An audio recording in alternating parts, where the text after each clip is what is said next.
One of America's first great sports heroes came from the nation's frontier during the Roaring '20s. Jack Dempsey left home at age 16, jumping freight trains and fighting in the back rooms of saloons and dance halls in the mining towns all over the West. Dempsey from Manassas, Colorado, one of 11 children in a poor family who was destined to become king of the heavyweights and a household name like Babe Ruth, Red Grange, or Bobby Jones. Coming up on Big Fights Boxing Hour, Jack Dempsey, the early years. World middleweight champion, Sugar Ray Robinson. He won't be able to go. No, must be the greatest. The heavyweight champion of the world. This is the main event.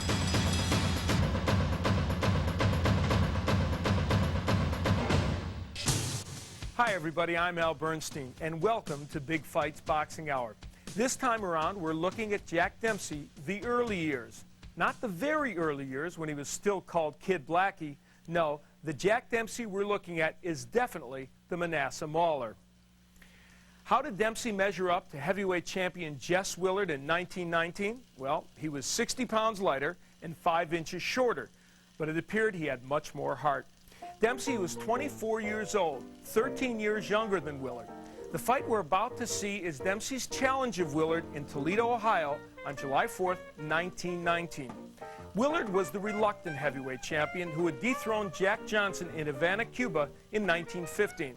In between, Willard had spent more time on the circus and vaudeville circuits than he had in the ring. He never really liked boxing, but he figured he could make more money fighting than he could in the cornfields of his home state of Kansas. Dempsey, meanwhile, was used to fighting bigger opponents. He'd been doing it since he was a kid, so he might as well do it in his first ever title fight. Dempsey, with his two-fisted bob and weave style, was already known as the master of the first-round knockout. He'd done it 14 times in his young career. But 1919's big moment is about to take place. A heavyweight championship match between Jess Willard and the comparatively unknown Jack Dempsey. That's news, big and exciting news. And the man responsible for it is promoter Tex Rickard, the silent adventurer from Alaskan mining camps and South American pampas with his genius for ballyhoo and publicity. In Dempsey, he has a sensational young tiger with amazing speed and 2 murderous hands. In Willard, the biggest man to hold the title under Marquis of Queensberry rules, Jess has the muscles of a wrestler and the sheer power of a raging bull when his temper's aroused. He stands 6 feet 6 inches in height and weighs 240 pounds. His great arching chest measures 56 inches. Though half a foot taller and 50 pounds heavier than his rival, the tall pine of the Potawatomi is rated only a 5-4 favorite over the Manassas Mauler.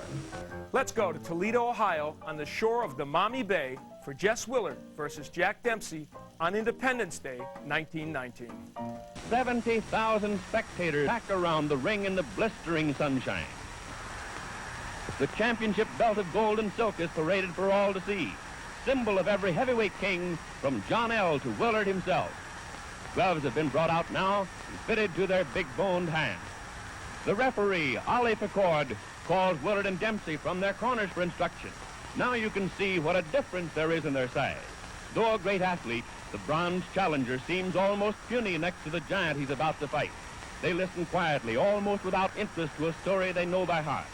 Sweat beading shoulders and forehead. The crowd waits tensely. Who'll win? Willard with his fine jab and smashing uppercut, or Dempsey with his speed and the best left hook of all time? Round 1 coming up. The timekeeper jerks his bell cord. Somehow it jams, and Willard doesn't hear the faint sound over the excited yelling. He pauses, looks around, puzzled, doubtful. Say, what's going on around here anyhow? Where's the bell? There it is. So the big fight begins, and Big Jess moves easily into action. The mahogany-hued Dempsey circles, moving in and out with cat-footed quickness. The champion wants to keep Jack at long range with his poking left jab, but Dempsey won't let him do it. He's never still for an instant, bobbing and weaving around. It looks like a test of speed against power, and Willard has no chance to get set against Dempsey's speed. At such a pace, there's a lot of missing and a lot of clinching. It's bound to be that way, but it's only a warm-up so far. Each is trying to figure out the other's defense, to open him up, nail him with a punch. The challenger crowd keeps on crowding. The instant he's in the open, he moves back again. His left whips in tirelessly and often. The blows miss or graze Willard. Dempsey hasn't the range yet. Jess holds whenever he can, but that's Jack's meat. Nobody's strong enough to tie him up for long, and trying to hit him is like trying to hit a sunbeam that moves away. Dempsey's hands are in motion all the time. Willard tries to block with gloves and forearms and elbows, but he's compelled constantly to retreat. What else can he do against the endlessly moving little man? When you're going away, you can't do much damage yourself. A champion is supposed to make the fight, but try as he will, it's far beyond Big Jess. But he hasn't been hurt yet. For all the charging, for all the blows, the tall pine has suffered no injury. He's clever, knows how to handle himself, and in spite of his great size, he moves around quickly and gracefully. No, the little man won't get him. They maneuver around the side of the ring. Now watch. There's that big left, and Willard's down.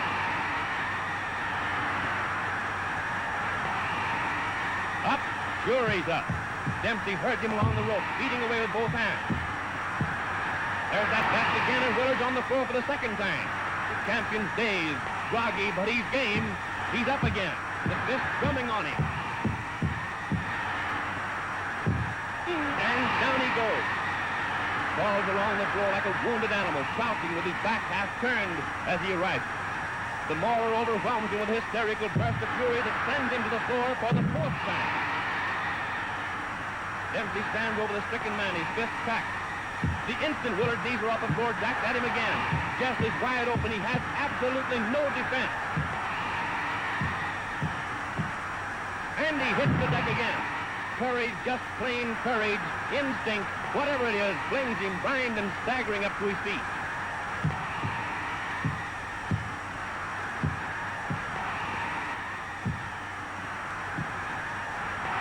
Willard reels around the ring, powerless, with Dempsey pumping right and left into him. Clear across the opposite corner, and there he's taking it again. How can the man stand it? And there he falls, his gloved hand feeling for the rope, trying to hold himself up. Then, painfully, he drags his racked body to a half-erect position. But a right smashes into his side. Other rights crash to the head, and Willard collapses into a sitting position, dazed and helpless, after the most murderous beating a man ever took in the ring. And there's the bell. But no one hears it. Dempsey turns away. He seems doubtful, puzzled. Turns, and others rush jubilantly into the rope square. It's all over. The quickest heavyweight knockout on record. Jack hurries out of the ring to avoid the crowd. But the timekeeper and referee Ollie Picord are yelling that it's not over. The bell had sounded before Big Jess was counted out. Where is the challenger anyway? Willard's chief second, Walter Monahan, and the other handlers have leaped into the ring to bring their man to. The champion seems helpless, but technically the fight is still on. Doc turns, rushes to the rope. Jack, hey Dempsey, come back, come back. Run two, and the bell sounds again. Amazingly enough, Willard rises for the second round. Beaten as no man ever has been, he advances into Dempsey's raging fist. He jabs as though any jab could keep that tiger away from him. With all his wearied, broken body, Jess does his best to keep going. Why? It's no use, he hasn't a chance, but there's the tradition of all champions behind him. He has to fight even when he has nothing left to fight with. Jess may not have been a great champion, but no braver man ever laced on a pair of gloves. If he quit under punishment, no one would blame him. It's courage, nothing but magnificent courage that's holding him on his feet. No matter what he does, he can't get away from that tiger who's stalking. His arms and legs are heavy with exhaustion. Salt sweat burns the gashes Dempsey's fists have opened. When Jack bores in and hits him, drives him around the ring, he can't muster enough strength for a dangerous punch in return. The seconds and minutes are ticking by faster and faster. There isn't much time left in the round. If he's to get his KO before the bell rings, he'll have to do it in a hurry. But Willard's only thought is to protect himself, and weak and tired as he is, it's no sense to get him set for the finishing punch, even when he's driven helplessly back against the rope. He wobbles about and clinches, does his best to save himself from his relentless foe. There are only a few seconds remaining now. No chance for a finishing blow. It's too late.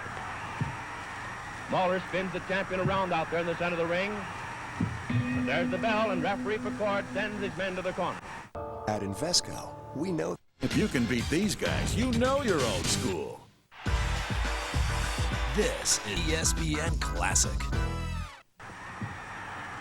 Round three, and at the start of the third, there's no easing up in Dempsey's attack. His left hook still thunders. In the clinches, Willard is no longer strong enough to make even a pretense of blocking the uppercuts that shake and hurt him. Still, the clinches are the only sanctuary left him. Out in mid-ring, he's helpless. He's lost all coordination between brain and hand. His efforts are pitiful. He was big and good-looking and smiling when he came into the ring. Now he's a lurching, tottering wreck of a man. Dempsey beats at him, in the body, shifting his attack for a moment from that pitiful face. A new champion's being born here, born in the torrid heat among the yells of 70,000 spectators, born in blood and effort and pain. It's bad for Willard, taking the hammer blows of the ring's greatest puncher, but it's no picnic for the man who's winning either.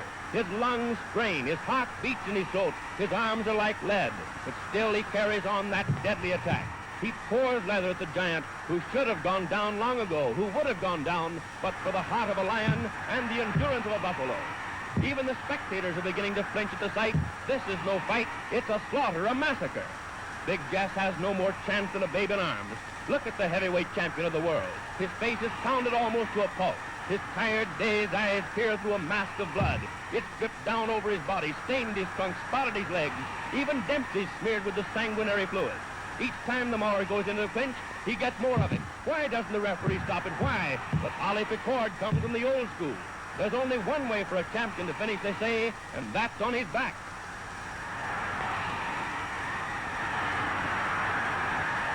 But the bloody, half-blinded Willard won't go down, not even when the tiring Dempsey's blows stagger and hurt him more and more. And again the seconds are running out. The round's nearly over. And the impossible has happened again. Big Jess has lasted through this another murderous round with this roaring Dempsey.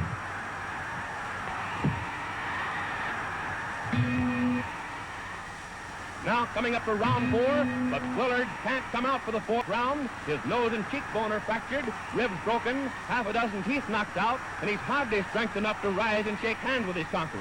In this most unusual of fights, an idol has been born. Dempsey the Mauler. Unusual, every second of it. The bell failed to sound clearly at the start. The champion was knocked down 7 times in the first round. The challenger left the ring and had to be called back. Willard lost his title while sitting in his corner. Every minute is crammed with drama, as the ring is now with yelling, excited men. Dempsey's in everyone's minds and hearts. Dempsey the killer, Dempsey the champion.